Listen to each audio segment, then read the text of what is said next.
लब्बैक अल्लाहुम्मा लब्बैक लब्बैक ला शरीक लक लब्बैक इन्नल हम्द वन्निअमत लक वल मुल्क। मुसलमानों के पवित्र माह रमजान को लेकर सऊदी अरब ने अभी से ही तैयारियां शुरू कर दी है। रमजान को देखते हुए सऊदी अरब के इस्लामिक मामलों के मंत्री शेख डॉक्टर अब्दुल लतीफ बिन अब्दुल अजीज ने कई दिशा निर्देश यानी गाइडलाइंस जारी कर दिए हैं। सऊदी सरकार ने 10 सूत्री गाइडलाइंस में कहा है कि रमजान के पवित्र महीने में मस्जिदों के अंदर कोई इफ्तार नहीं होगा। इसके अलावा सरकार ने लाउडस्पीकर बजाने, नमाज के ब्रॉडकास्ट करने और बिना आईडी के इत्फाक में बैठने पर भी पाबंदी लगा दी है। सरकार ने नमाजियों से ये भी अनुरोध किया है कि वो बच्चों को मस्जिदों में ना लाएं, क्योंकि इससे नमाजियों को परेशानी होगी और उनकी इबादत में खलल पड़ सकता है।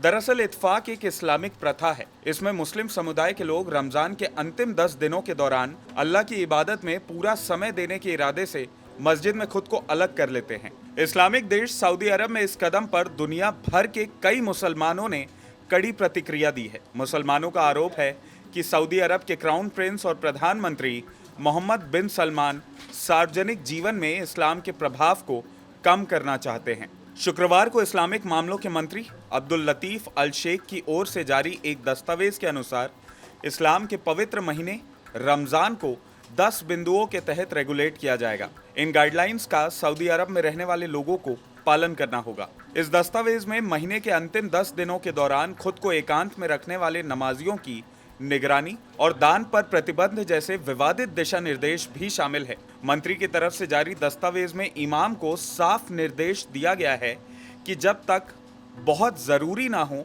वो अनुपस्थित नहीं हो सकते। इसके अलावा मंत्रालय ने इफ्तार के आयोजन के लिए चंदा जुटाने पर भी पाबंदी लगा दी है। अगर कोई इफ्तार करना चाहता है तो उसे मस्जिद के अंदर के बजाय मस्जिद के अहाते में इफ्तार करने की अनुमति होगी। इसकी पूरी जिम्मेदारी इमाम की होगी। मिडिल ईस्ट कवर करने वाली एक वेबसाइट के मुताबिक सऊदी अरब के इस कदम पर दुनिया भर के कई मुसलमानों ने कड़ी प्रतिक्रिया दी है।